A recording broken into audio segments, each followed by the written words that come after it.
नमस्कार, आदाब, सत श्री अकाल, अस्सलाम वालेकुम। मैं अमीर हाशमी आप सब लोगों के बीच सकरी नदी पे एक डॉक्यूमेंट्री करने आया हूँ, जो कि छत्तीसगढ़ की एक महत्वपूर्ण नदी है।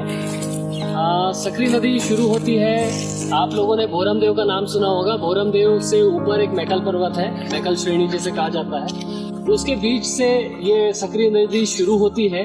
करियामा एक ग्राम पड़ता है, करियामा गांव, उसके बाद में छपरी कछार से छेरकी कछार और उसके बाद में छपरी, जिसे आप भोरम देव भी जानते हैं। इसके बाद में कुछ राजा नवा गांव और रेंगा खार, ऐसा करते हुए कवर्धा, और कवर्धा के बाद में फिर आगे ये और एक दो गांव आगे बढ़ने के बाद में दाढ़ी गांव की तरफ पहुंच जाते हैं, जहाँ पे ये बेमेतरा जिला में खत्म होता है। तो यहाँ दो जिले पड़ते हैं इस नदी में, जिसमें है कवर्धा जहाँ से ये शुरू होता है, और बेमेतरा जिला का दाढ़ी गांव, जहाँ ये हाफ नदी में ये नदी जाकर के मिल जाती है। तो इसकी डॉक्यूमेंट्री करने हम आए हुए हैं, और इसके शुरुआत से अभी मैं साइड इंस्पेक्शन करने आया हुआ हूँ। इसका फिजिकली एक बार देख लेते हैं पूरे रास्ते को कि नदी की क्या हालत है।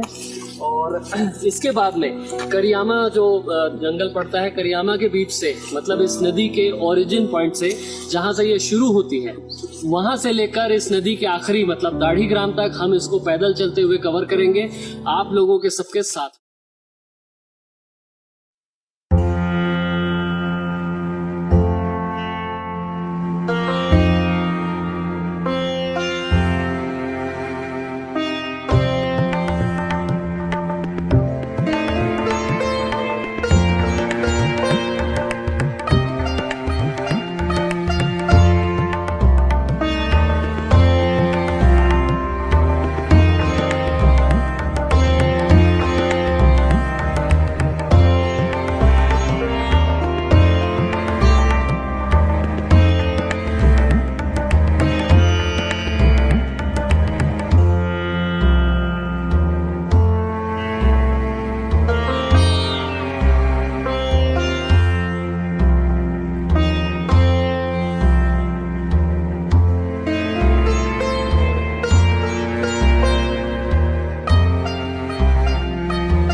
मंदिर भी है शायद, यहाँ बता रहे थे, वो भी कवर करते हैं।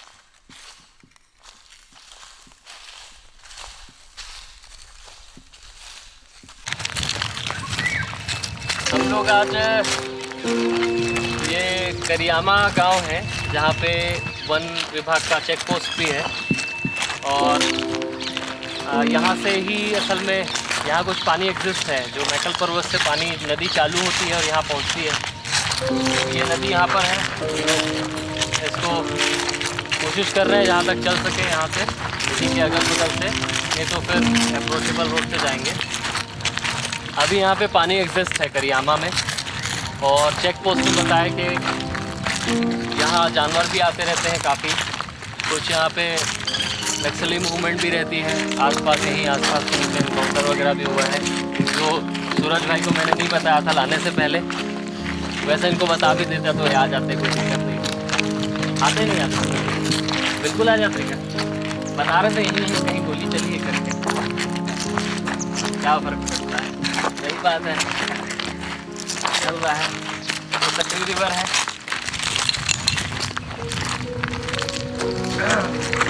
संजय तुम वहाँ दूर क्यों चल रहे हो भाई? इतनी दूर में कहाँ है? फोकस में आओ जरा। जैकेट में बड़े खूबसूरत लग रहे हो। आओ इधर आ जाओ। कितना किलोमीटर चलने की तैयारी है आपकी? बताओ। 1 किलोमीटर। नदी जो है 90 किलोमीटर। तो अब 90 किलोमीटर तो हमने टारगेट किया है, तो चलना तो पड़ेगा। सही बात।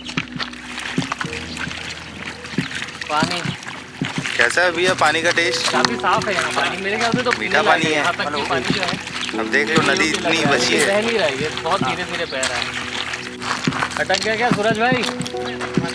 पानी पी रहे थे, नदी का पानी मीठा है क्या पानी? बहुत मीठा।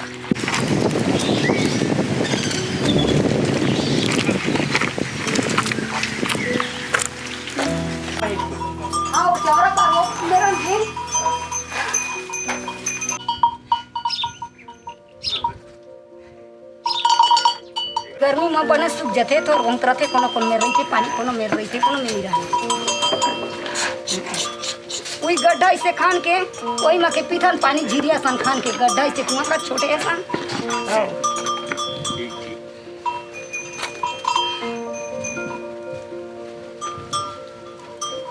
पानी भरेला में नंदी जाता है। नंदी जाता है? हाँ। कितना दूर ही है? ये दे था 1 किलोमीटर पर जाते। 1 किलोमीटर पानी पैदल जाते हो? हाँ रेंगत पैदल जाते रोज? हाँ रोज लाखन घेली। अच्छा अच्छा। पानी ही बोरिंग मतेन में तो साफे नहीं, एकदम गंदा है पानी। बोरिंग पानी गंदा है। हाँ। तो जैसे अभी तो गर्मी शुरू हुए, गर्मी के और जैसे जैसे बढ़ा जाए तो पानी बची कि नहीं तुम्हारे पिए बरे में नदी में? रहते नंदी में रहे बर कनो कनो में रहते ऐसे डबरा खच का नदिया। ये चौरा गांव के नज़दीक है हम लोग। अभी चलते चलते एक जगह पे पहुंचे हैं जो ग्राम चौरा पड़ता है, बता रहे हैं। यहाँ पे भी एक एनीकट बना हुआ है, लेकिन एनीकट का मुझे फॉर्मूला एक्चुअली बिल्कुल समझ से बाहर है, क्योंकि एनीकट यहाँ पे एनीकट से नीचे पानी का बहाव दिख रहा है।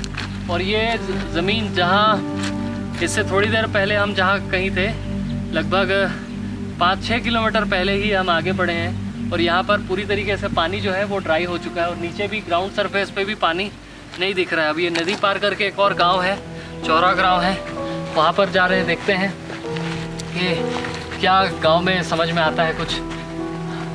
पानी तो बिल्कुल नहीं है यहाँ पे, नीचे कहीं पे ग्राउंड वाटर से अगर कुछ पानी जा रहा होगा तो जा रहा होगा, अनलेस यहाँ पानी दिखना, मुझे लगता है पानी धीरे धीरे दिखना बंद हो रहा है। जैसे जैसे हम आगे बढ़ते जा रहे हैं नदी की ओरिजिन से आगे की तरफ पानी कम हो रहा है, और ये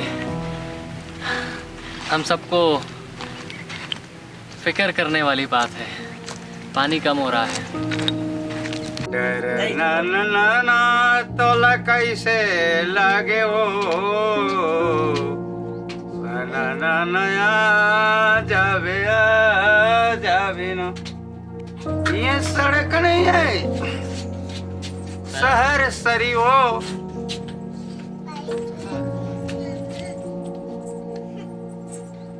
मन ठन के मत रेंगे वे गली खोर में, धुर हो जाही अछरा के छोर में।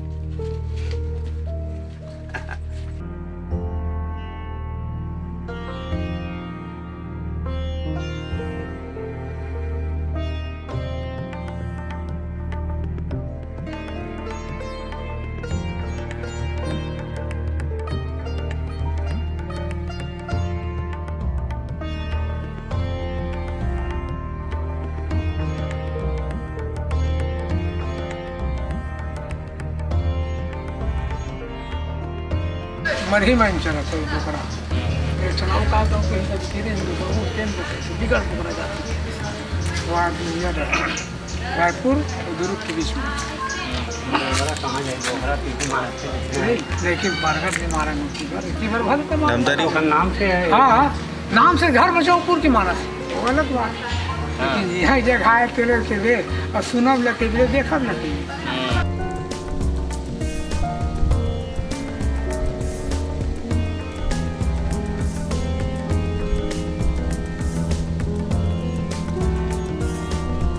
बोलती नदी यात्रा के दौरान हम लोग पहुँचे हैं यहाँ छेरकी महल में। Basically this is also a temple which is named as a Cherki महल।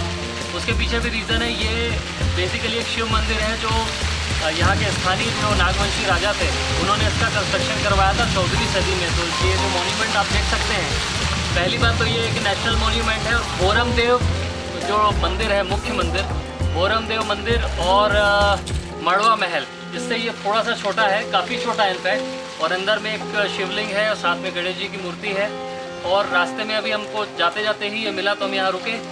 और इसका असल में कोई शिरकी महल नाम पड़ने के पीछे भी एक स्टोरी है। असल में यहाँ पे स्थानीय जो लोग हैं, क्योंकि इसके दरवाजे पहले खुले हुए थे, ये बाउंड्री वॉल वगैरह नहीं हुआ करती थी और इसका दरवाज़ा भी नहीं लगा है, मतलब मुख्य द्वार नहीं लगा है। तो अक्सर जो है छाँव के लेने के लिए जो बकरियाँ हैं, मवेशी है, वो मंदिर के अंदर जा कर के शिवलिंग के पास बैठ जाया करती थी बकरियाँ। तो इसलिए बोलने चालने की भाषा में इसका नाम शिरकी महल रख दिया गया है।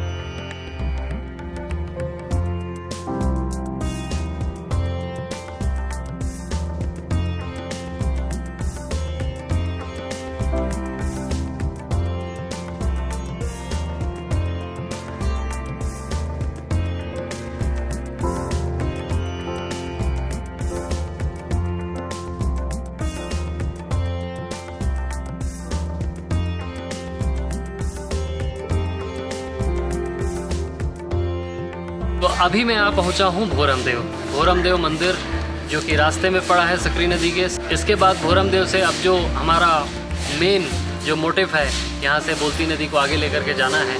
यहाँ से लगभग अब 60 किलोमीटर का रास्ता, 60 से 65 किलोमीटर का रास्ता और बचता है, जो कुछ देर में हम, क्योंकि 5 बजा है तो 6-7 बजे तक अभी और पैदल चलेंगे आगे। और उसके बाद कल सुबह से यात्रा की शुरुआत होगी बोलती नदी की। भोरम देव जो मंदिर है वो 11वीं शताब्दी में बनाया गया मंदिर है और ये बहुत ही प्राचीन मंदिर है। साथ ही साथ इसमें जो मूर्ति कला बनी हुई है ये पत्थरों से सजाई गई है और इसे छत्तीसगढ़ का खजुराहो कहा जाता है। जी, छत्तीसगढ़ का खजुराहो कहा जाता है। साथ ही साथ लोग यहाँ पे बहुत दूर दूर से साल में एक बार आते हैं, जब यहाँ भोरम देव महोत्सव मनाया जाता है। हम लगभग भोरम देव महोत्सव के करीब ही यहाँ आकर के रुके हुए हैं और जो आसपास जो भीड़ नज़र आ रही है ये उसी महोत्सव को देखने के आई हुई है।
ग्यारहवीं शताब्दी में मंदिर का निर्माण हुआ था। इस मंदिर को निर्मित करने वाले राजा भोरम देव जी थे, जिनके द्वारा मंदिर जो है निर्माण हुआ है। और इस मंदिर में भगवान भूत भावन भूतेश्वर भगवान श्री महादेव जी महाराज विराजमान हैं और भगवान महादेव जी की विशेष पूजा अर्चना नित्य यहाँ होती है। प्रातः काल के समय, संध्या काल के समय महाआरती होती है, जिस आरती में नित्य जो है जितने भी श्रद्धालु हैं सभी उपस्थित होते हैं और भगवान का दर्शन का लाभ लेते हैं। भगवान तो अपने सिर में गंगा को धारण किए हुए हैं, इसलिए भगवान महादेव का नाम गंगाधर भी है। अतः जो है जल का चिंतन करने का मूल विषय ये है कि जल के लिए हमें जो है स्वयं सोचना होगा, जल के लिए हमें स्वयं विचार करना होगा कि इतना जो है जल जो है कैसे समाप्त हो रहा है। इसका मूल कारण यही आपको बता रहा हूँ कि आज पृथ्वी पर जो बार बार बोर खनन लोग कर रहे हैं, इसलिए जो है जब स्रोत ही नहीं रहेगा तो पानी कहाँ से टिकेगा। भगवान गीता में कहते हैं कि अन्नाद भवति पर्जन्यो पर्जन्याद अन्न संभवा। जैसे कि अन्न के लिए जो है वर्षा बहुत ज़रूरी है और वर्षा कहाँ से होगी? जब हम लोग यज्ञ करेंगे, और जब यज्ञ करते हैं तो उस यज्ञ से जो है वर्षा होती है। यहाँ यज्ञ होता है बोरमदेव में यज्ञ होता है, हम लोग सभी लोग यज्ञ करते हैं। और भगवान महादेव को प्रसन्न करने के लिए सावन मास पर्यंत भगवान का खूब जलाभिषेक करते हैं कि भगवान अच्छे से वृष्टि हो। और वृष्टि होने से जितने भी किसान हैं भारतवर्ष में, जितने भी लोग हैं, सबके जो है द्वार तक अन्न पहुँचे। अन्न तभी पहुँचेगा जब वर्षा होगी, और जब वर्षा ही नहीं होगी तो अन्न कहाँ से पहुँचेगा? इसलिए वर्षा के लिए भगवान को बार बार हम सभी सादर सहृदय भगवान से प्रार्थना करते हैं।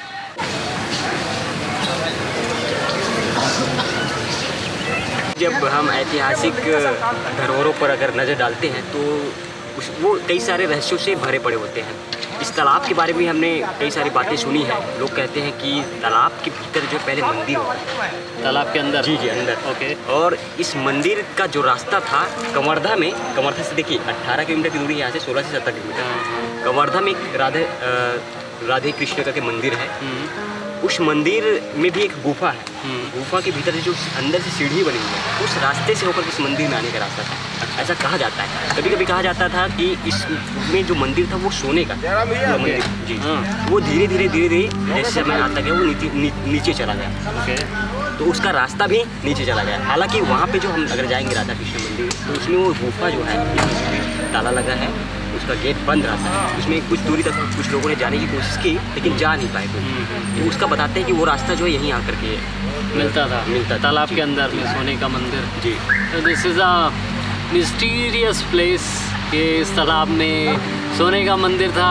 Somewhere is there is a गुफा और ये और वो, बहुत सारी बातें हैं, बहुत सारे रहस्य हैं। चलते चलते सारी चीज़ें पता चल रही हैं। देखो रास्ता और कहाँ लेकर के जाता है।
पहले बहुत पानी रही हमारे सुरता में ना, बहुत पानी अथाह गड्ढा रहा। अब नहीं है सर, पूरा कोई जगह पानी नहीं पास। 10 साल घला हुआ दिन रात का देखे और बहुत दिन के पानी नहीं। साधन ट्यूबवेल के सब तालाब अभी तालाब सुखवान सारे तालाब गोदी लगी के ट्यूबवेल के पानी साधन करते हैं। बोरवेल के अंदाजा कितना फीट में पानी है? अभी 60-70-80 फीट में है सर। 70-80 फीट पानी है। हाँ, अब उतर के पहले 60-70 2 साल पहले 60-70। अच्छा, पहली रही 60-70 फीट में, अभी कितना फीट में होगी? 100 फीट ले कम नहीं हुई पानी का बता। 100 फीट ले कम नहीं।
होटल वाले बना के देबो कई के छानी वाले होना नहीं कहा थे झोपड़ी अब बनावा थे कि नहीं बना थे तो लड़ तो नहीं सकन भैया अपन आइदा पूरा का धन नहीं है अपन मालो ही जाना है ये वाले घर तुम ही मन बनाया हाँ और सरकार हमरा दे 40 तो बांस और 40 बांस 20 बल्ली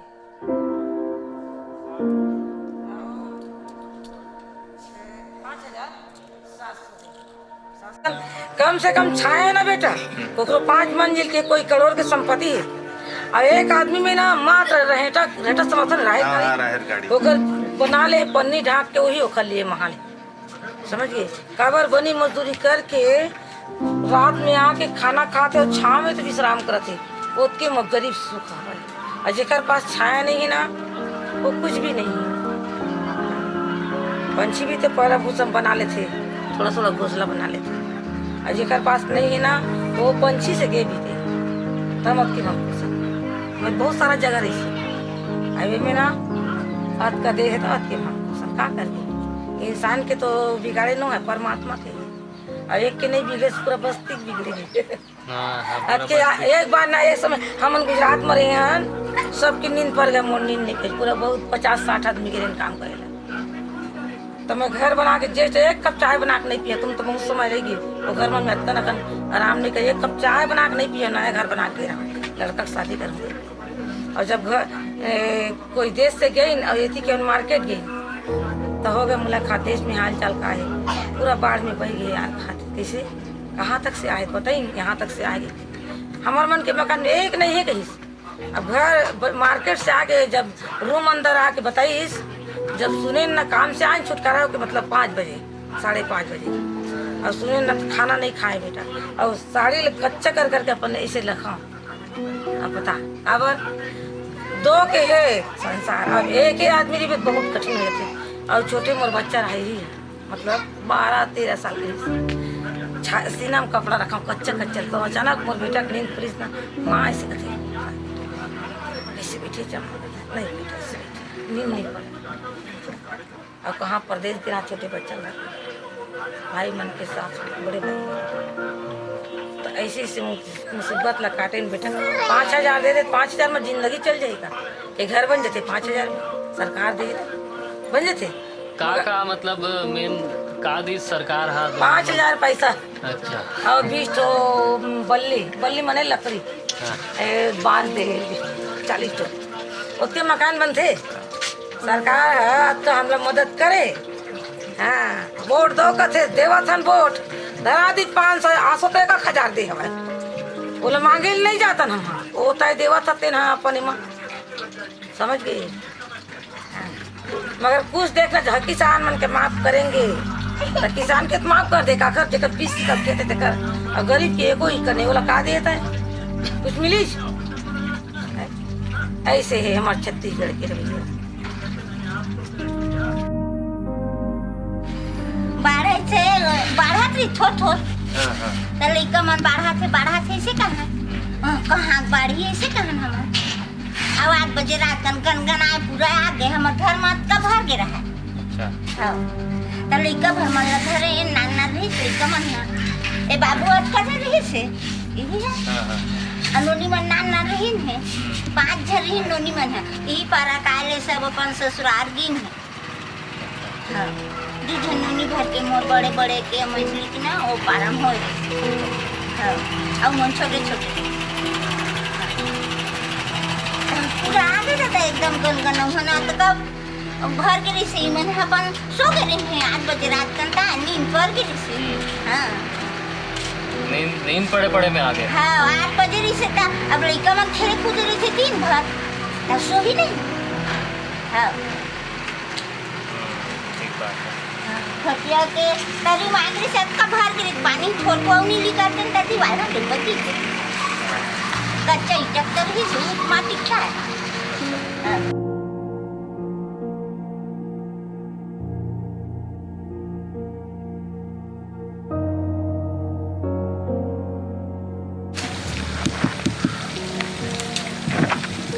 अब तो गया बेटा बंदर रुक जा प्याज खा रहा है तुकाराम ध्रुव के इलाके में पंगा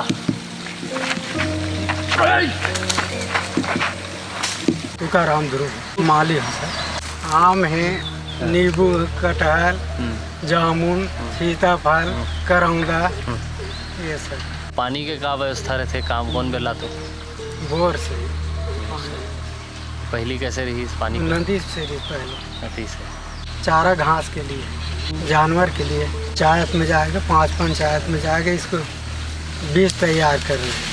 है बाड़ी का ऐसा माल योजना में चला ये सब पत्थर बंदर ऊपर। इस वक्त मैं खड़ा हुआ हूँ लालपुर कवर्धा के नज़दीक एक गांव है और यहाँ पर चारे का बीज डाला जा रहा है। ये चारे का बीज अभी हम अप्रैल महीने के पहले हफ्ते में खड़े हुए हैं और जून के पहले हफ्तों में ये चारे का बीज जो है वो ग्राम पंचायतों में सप्लाई किया जाएगा। इसके पीछे रीज़न ये है कि छत्तीसगढ़ के नए सीएम उन्होंने एक नारा दिया है नरवा गरवा घुरवा और बारी का। उसके अंतर्गत में जो गौठान है, गौठान में पड़ने वाली ज़रूरतों को, मवेशियों के ज़रूरतों को उसको पूरा करने के लिए इस चारे के बीज का यहाँ पर क्रॉप किया जा रहा है। इससे ये होगा कि इसे ग्राम पंचायतों के लेवल पे इसे भेजा जाएगा और गौठानों में सप्लाई किया जाएगा, गांव में ही उगाकर। तो ये एक अच्छी पहल हो सकती है। इम्प्लीमेंटेशन कहाँ तक पहुँच पाता है ये देखने वाली बात होगी।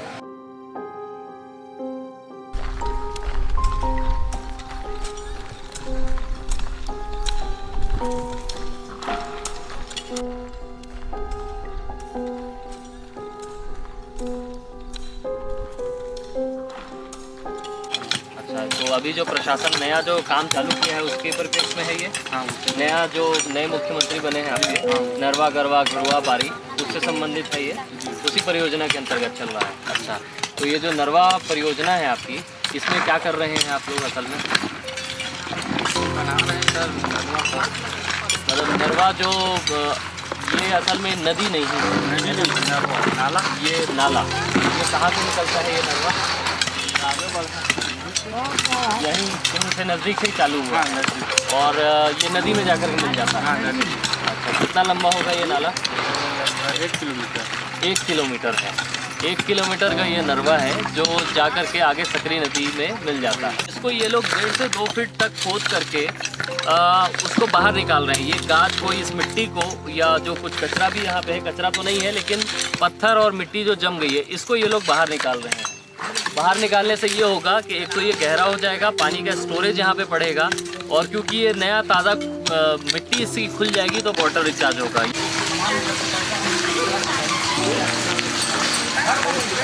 कोठार ग्राम पंचायत ही है। अच्छा, और पटवारी हल का नंबर है मालूम है? 19। और ग्राम आबादी लगभग मतलब कितना आबादी है गांव के? कितना लोग रहते हैं? जनसंख्या 3 साल हुआ। अभी के बात कर रहा हूँ, अभी हाल अभी नहीं है, अभी फिलहाल 4 महीने नहीं चलता है। उसका चलता नहीं, 6 महीने चलता है। 6 महीना चलते हैं। कौन महीना से चलते हो? तो अब अपने को माने चल जुलाई से स्टार्ट हो, अगस्त से स्टार्ट हो जाते हैं। अगस्त से स्टार्ट होके कब खत्म हो जाते हो? अब अगस्त, सितंबर, अक्टूबर, नवंबर, दिसंबर, जनवरी का लास्ट, जनवरी पकड़, जनवरी के बाद बंद हो जाता है पढ़ना। अगस्त से जनवरी तक रखते हैं।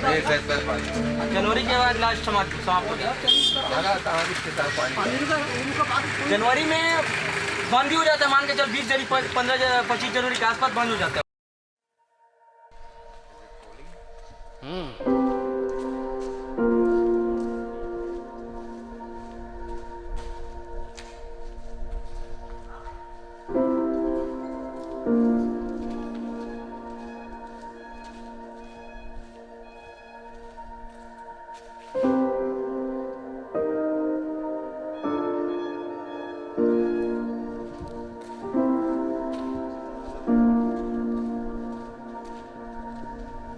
यह कौन गांव है काका?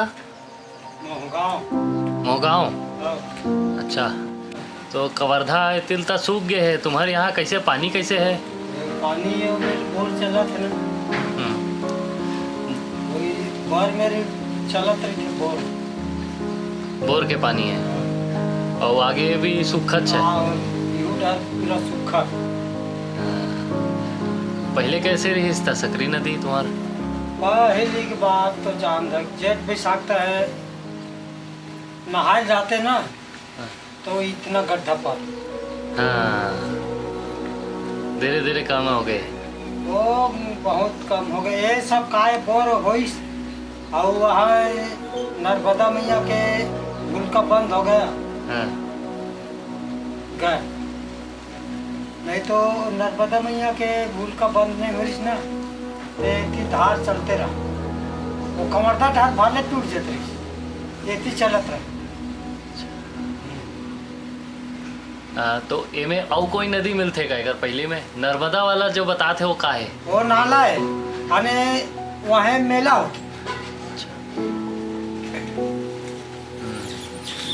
तो कवर्धा धान भले सूख जाए मगर ये तरफ पानी रही पे। हाँ। अच्छा। कितना उम्र हो गया तोर काका? नहीं जानो भाई मैं पढ़े हुए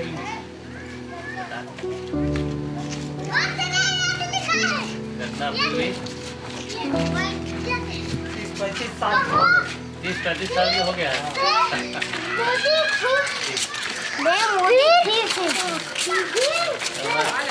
काका जी जो है 30-35 साल के हो गए हैं।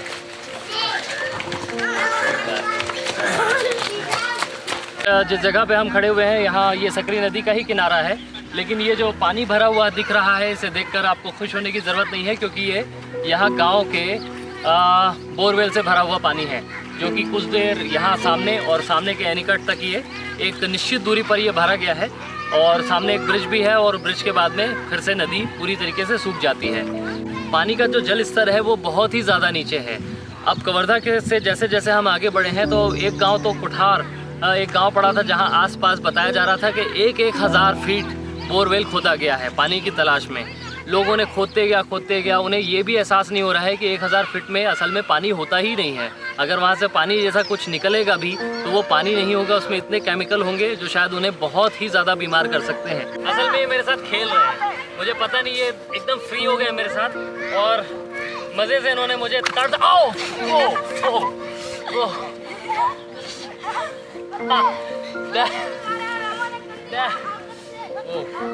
So that was surprising. बस अब और नहीं, और कोई है? और कोई मारने वाला है? अब मेरी बारी। भागो।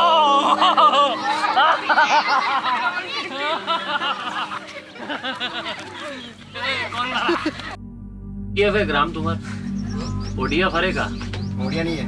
नहीं ओडिया वो हाँ ये हाँ चलते ना जी तुम्हारा ओडीएफ वाला शौचालय वाला। शौचालय मुक्त है नहीं शौच मुक्त रहेगा, खुला शौच होते गाँव में। ऐसे होते ना बने भी है। तुम्हारे गाँव के मुख्य फसल कौन सा है? धान बताइए। और ओकर अलावा चलते मतलब ज्यादा चना है, गेहूं है, अभी पेट में चना गन्ना और धान हो गया। और बताना नवा गाना गाना जीता हुआ वही कैसे टटक गया तो धान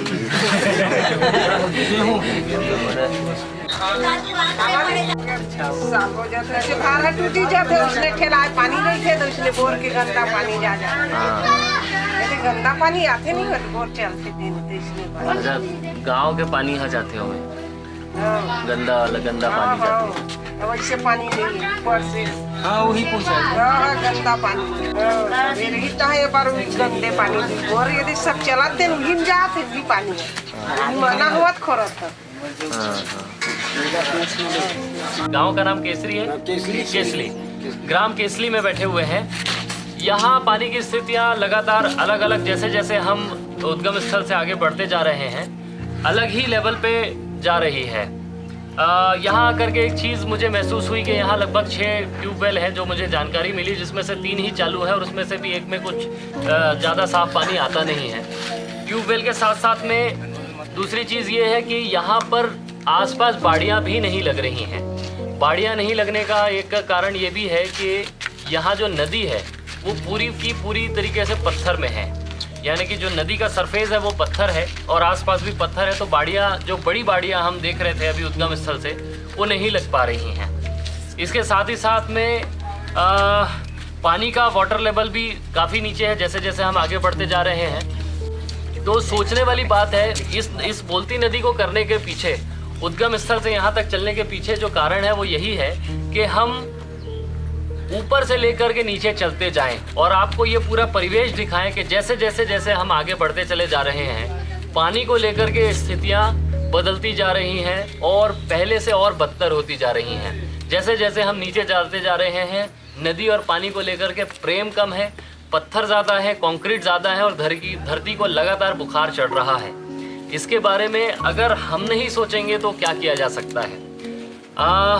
इस नदी में एक नाला भी है, यहाँ इस नदी से नाला नहीं है, यहाँ से एक नहर निकलती है जो वो भी सूखी हुई है। मछली पालन के बारे में तो कोई सोच भी नहीं सकता क्योंकि यहाँ तालाबों में पानी नहीं रहता। एक नई बात जो अभी मुझे पता चली, काका तू क्या नाम है तोर? राम प्रसाद जी से एक नई बात ये भी पता चली कि जो गांव का जो गंदा पानी है वो एक तो पहली बात नदी में जाता है। यहाँ तक बात ठीक थी, लेकिन जब बरसात का दिन आता है और ठंड का दिन आता है, जब पानी रहना चाहिए और नदी जब प्रवाह होता है, उस नदी के प्रवाह से भी जो पानी यहाँ पहुँचता है वो बहुत ही कम रहता है, यानी कि घुटनों तक रहता होगा पानी, है ना? घुटनों तक पानी रहता है, जिससे जो नाली का जो पहले से जमा हुआ पानी है वो भी साफ नहीं हो पाता है। तो कहने का मतलब ये है कि यूटिलाइजेशन ऑफ रिवर यहाँ पे ज़ीरो है। यहाँ नदी का इस्तेमाल बिल्कुल भी नहीं किया जाता। पूरी की पूरी तरीके से बोरवेल पे ये गांव आश्रित है और नदी को यहाँ नदी में जाकर के रहना, नदी से पानी लेना, उस नदी से पानी पीना, इस तरीके का जो कल्चर है, जो रिवर कल्चर के बारे में मैं हमेशा बात करता हूँ, वो यहाँ पे ज़ीरो है। रिवर कल्चर यहाँ पे बिल्कुल ज़ीरो का ज़ीरो नज़र आता है। बताइए आप लोग डेटा बताइए, हुआ है कुछ नहीं हुआ है, 100%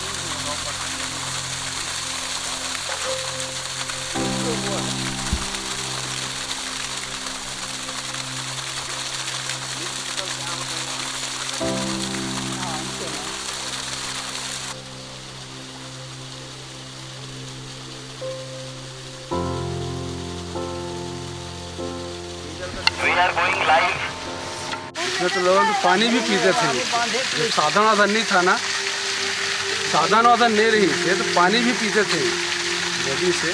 अपासी भी होता था, पहले ट्यूबवेल नहीं था ना, इसी से पूरा हम लोग का था और कम से कम 15-20 हार्स पार का था। उसी से पूरा गांव का बाजू वाला गाँव तमरवा पूरा पानी होता था। अच्छा। मतलब इतना, उसी कारण आज भी अपना कोदों में देख लीजिए, लेवल नहीं है, पानी नहीं है वहाँ पीने के लिए पानी नहीं। नदी के कारण ना पानी इंडिकेट बनने से इतना फ़ायदा हुआ है। इंडिकेट बनने से जो पानी की लेवल है वो बराबर ऐसा चल रहा है। देखिए कोदवा उस तरफ जाओ तो पानी पीने के लिए नहीं है, ऐसा पानी नहीं चल पाता। तो बहुत सारा अभी तक भी निस्तारी है इंडिकेट बनने से। और वो इसी के लिए पानी है और बरसात में भी आपासी साधन हो जाता है। अच्छा। हाँ, ये है।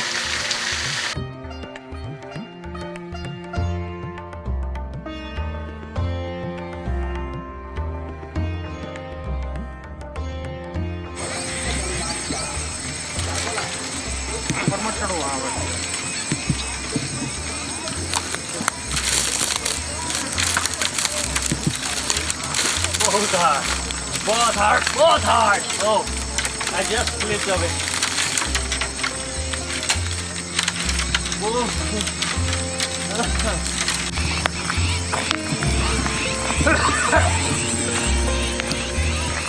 ये है दाढ़ी ग्राम, शानदार मंदिर।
सकरी नदी जहाँ पर विलय होती है उस जगह पर मैं खड़ा हुआ हूँ।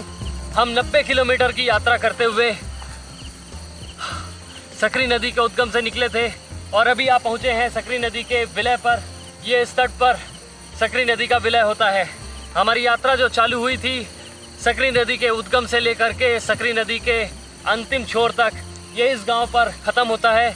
हमारे बगल में ही दाढ़ी गांव है जहां तक की यात्रा थी और इस जगह पर सकरी नदी का विलय होता है। चलते चलते हम जिस मकसद के लिए निकले थे वो पूरा हुआ है और ये सकरी नदी का अंतिम विलय स्थल है जहां पर ये नदी मिलती है। और ये यहाँ सिर्फ ख़त्म नहीं होगी, इसके बाद और चलते रहेगी। हम नदियों की यात्रा आप सब लोगों के साथ करते रहेंगे। आप सबका सपोर्ट मिला, आप सब लोगों का साथ मिला, उस सब के लिए शुक्रिया। बहुत सारे लोगों का थैंकफुल हूँ मैं। बहुत सारे लोगों से मेरी शिकायतें हैं और बहुत सारे मेरे सजेशंस हैं और मैं सबको बहुत बहुत शुक्रिया अदा करता हूँ। सकरी नदी के विलय स्थल से अमीर हाशमी, बोलती नदी मीर फाउंडेशन के लिए नमस्कार।